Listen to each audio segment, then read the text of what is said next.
Hello everybody, welcome back to another video with Lim Reviews. Now, as you guys know, OnePlus is officially back in Malaysia again, and this was actually very exciting news for me because OnePlus Malaysia, they have been gone for a couple of months, but the good news here is that they are finally back.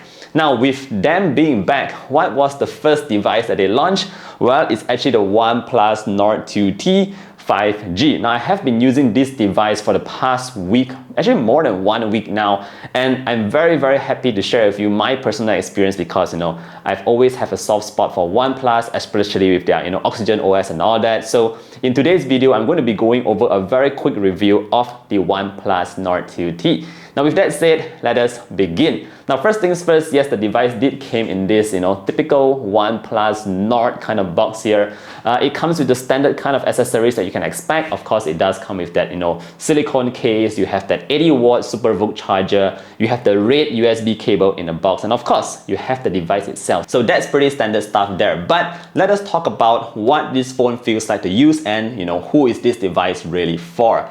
Well, first things first, we got to talk a bit about the design. Now, my color here is actually the Jade Fog colorway. It actually looks sort of like slightly greenish or grayish depending on how you look at it. There is also a black version that does come with some flashy kind of texture at the back, but if you ask me, this color here absolutely rocks it for me because I love this kind of shade. Alright, so apart from that, yes, you do still have that slight camera cutout on the top left corner. Now, this houses 3 camera sensors, although you see we have 2 very large circular cutouts, but 3 sensors is what you get here, which I'll talk a bit more on later. Now, the best part here is that we still have that slider at the side, which you can use to switch from mute, vibrate, and of course your typical volume mode. Alright, so that's there. You also have your lock button on the right as well as your volume rocker on the left. If you're wondering where the fingerprint scanner is, well, that is actually an in-display fingerprint scanner down here. And other than that, yeah, it's a very slim device, very typical of all the OnePlus Nords that I've used before. And weight-wise, it's not that heavy. It's approximately 190 grams, but yeah, it feels really nicely in my hand here. Absolutely loving the design and feel of this OnePlus Nord 2T.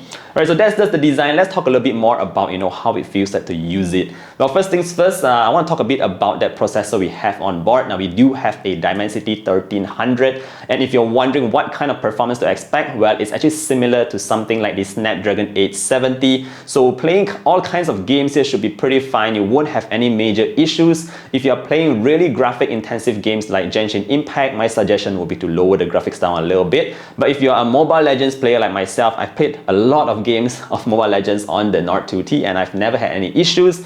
It doesn't overheat and it doesn't eat up a lot of battery, so that's great. Now, in terms of your RAM options, you have 8 or 12 GB of RAM. It is the LPDDR4X, which is fine. And in terms of your internal storage, you have 128 and 256 GB options, and it is UFS 3.1. That means fast storage for you guys. Overall performance here is actually quite good. Definitely very good for a mid-ranger like the OnePlus Nord 2T. Now, since we are talking about the processor, I also want to touch a little bit on that user experience. Now, I did mention that OxygenOS is back. We have OxygenOS 12.1, which is based off Android 12. According to OnePlus, they are promising up to 2 major Android upgrades. That means you should be able to see it go to Android 13 as well as Android 14.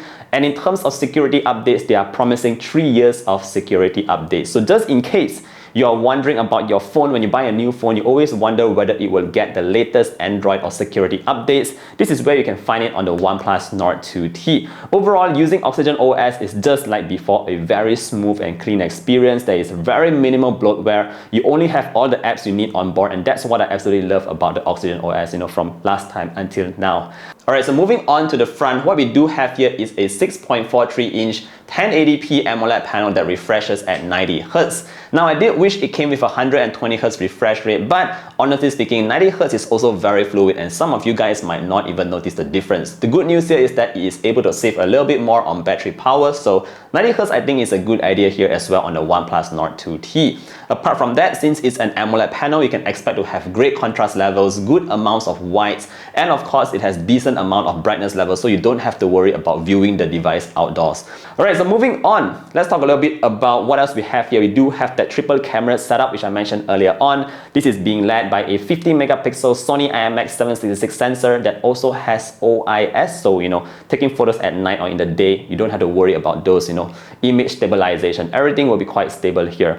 Apart from that, you also have an 8 megapixel ultra wide and a 2 megapixel monochrome lens. Alright, so just in terms of image quality, of course, I'm going to be focusing on the main sensor here. The Sony IMX766 has proven to be one of the best, sensors you can get today. Of course, it's good enough definitely for this price range, and taking pictures during the day was definitely very pleasing to see. I'm going to show you guys a couple of photos here so you guys can judge for yourself. But essentially, it was able to capture a lot of detail. Color accuracy is quite spot on as well. It's not as saturated as some other phones, and more importantly, night images actually turned out very well on the OnePlus Nord 2T. Now, in case you are a person who likes to take a lot of selfies, the good news here is that you have a 32 megapixel selfie camera at the front that is supposed to take some pretty clear selfies. I'm going to share with you 1 or 2 shots because me personally, I don't take a lot of selfies, but you have that there.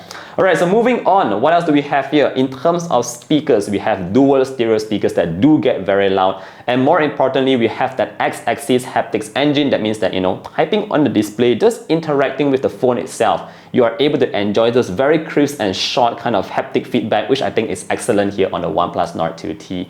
Alright, so last but not least, in terms of battery, we have that 4500 mAh battery. I think it's quite alright considering it's a very slim device. And more importantly, you have that 80 watt super VOOC fast charge, and I think it does like 0 to 67% in just 15 minutes, and that's good enough for 1 day of use. So very fast charging there. You won't have any sort of like battery anxiety because you can always just charge it up so quickly.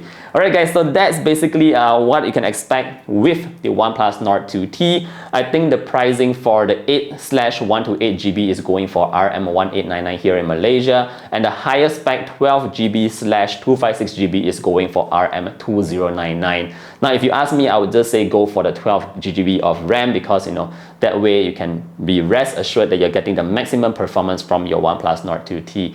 With that said, again, very happy to see OnePlus back, and this Nord 2T, the design just looks really good here, guys. Let me know what you think about the OnePlus Nord 2T. Is this something that you might actually consider? If you have further questions, also feel free to let me know down in the comment section below. I look forward to hear what you guys have to say, and I hope to see all of you guys in the next one. Thank you guys for watching. Bye!